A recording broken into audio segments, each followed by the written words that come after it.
ప్రభుత్వ పాఠశాలలో చదివే పేద విద్యార్థులకు సైకిళ్లు అందించిన దేవసాని మోహన్ రెడ్డి, బొంత రమణయ్యలకు ఎస్టీయూ రాష్ట్ర అదనపు ప్రధాన కార్యదర్శి పి రమణారెడ్డి, ప్రధానోపాధ్యాయుడు ఎన్ ప్రసాద్ రెడ్డిలు అభినందనలు తెలిపారు. బుధవారం కలసపాడు మండలం తెల్లపాడుగ గ్రామంలోని జిల్లా పరిషత్ హైస్కూల్లో చదువుతున్న కొండపేట గ్రామ విద్యార్థుల సౌకర్యార్థం 25,000 రూపాయలు విలువ చేసే 3 సైకిళ్లతో పాటు ఆట వస్తువులు మోహన్ రెడ్డి, రమణయ్యల దాతృత్వంతో అందించారు. ఈ సందర్భంగా వారు మాట్లాడుతూ ప్రభుత్వం చేపట్టిన పాఠశాలల పునర్విభజన ప్రక్రియలో భాగంగా హై స్కూల్గా అప్గ్రేడ్ చెందిన తెల్లపాడు పాఠశాలను అభివృద్ధి చేయాలనే ఒక సదుద్దేశంతో దాతలు స్వచ్ఛందంగా ముందుకు వచ్చామన్నారు. గ్రామ పెద్దలు, తల్లిదండ్రులు, యువత బడిని గుడిగా భావించి అభివృద్ధికి సహకరించాలన్నారు. తరగతి గదుల కొరత ఉన్నందున ప్రత్యామ్నాయ ఏర్పాటుకు సహకరించాలని కోరారు. భవిష్యత్తులో పాఠశాల అభివృద్ధికి విద్యార్థులకు మరింత సహకారం అందిస్తామన్నారు. ఈ కార్యక్రమంలో గ్రామ పెద్దలు బొంత సుబ్బయ్య, మాజీ సర్పంచ్ ఈశ్వర్ రెడ్డి, గూడపురెడ్డి రామ్మోహన్ రెడ్డి, సిరిగిరి నడిపి వెంకటయ్య, సుంకె శ్రీనివాసులు, గుర్రాల రామిరెడ్డి, గ్రామానికి చెందిన యువకులు శ్రీనివాసరెడ్డి, రమణారెడ్డి, శివ, హరి, మహేష్ ఉపాధ్యాయులు పాల్గొన్నారు. సమావేశాన్ని ముగిద్దాం. ప్రధానంగా మండల పరిషత్ ప్రాథమిక పాఠశాలగా ఉన్నటువంటి మన తెల్లపాడు పాఠశాల తరువాత క్రమంలో ప్రాథమికోన్నత పాఠశాలగా అప్గ్రేడ్ కావడం, ఆ తరువాత ఈ పాఠశాలలో పనిచేసేటువంటి ఉపాధ్యాయులు అయితేనేమి, గ్రామ పెద్దలైతేనేమి, గ్రామస్తులైతేనేమి, తల్లిదండ్రులైతేనేమి అందరూ కూడా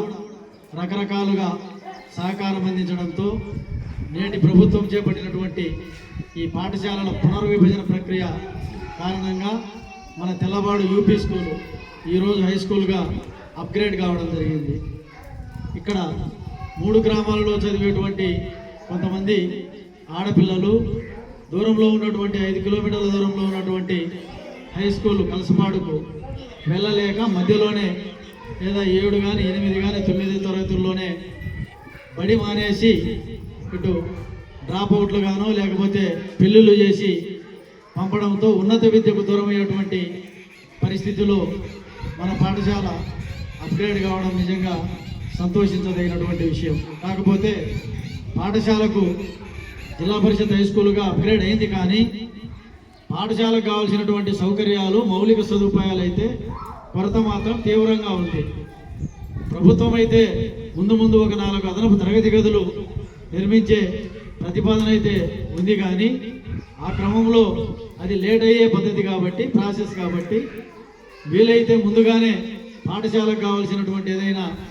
2 రేకుల షెడ్లు నిర్మాణం కానీ, లేదా ప్రత్యామ్నాయంగా అటు సచివాలయంలో కానీ లేదా ఇంకొక చోట కానీ తరగతులను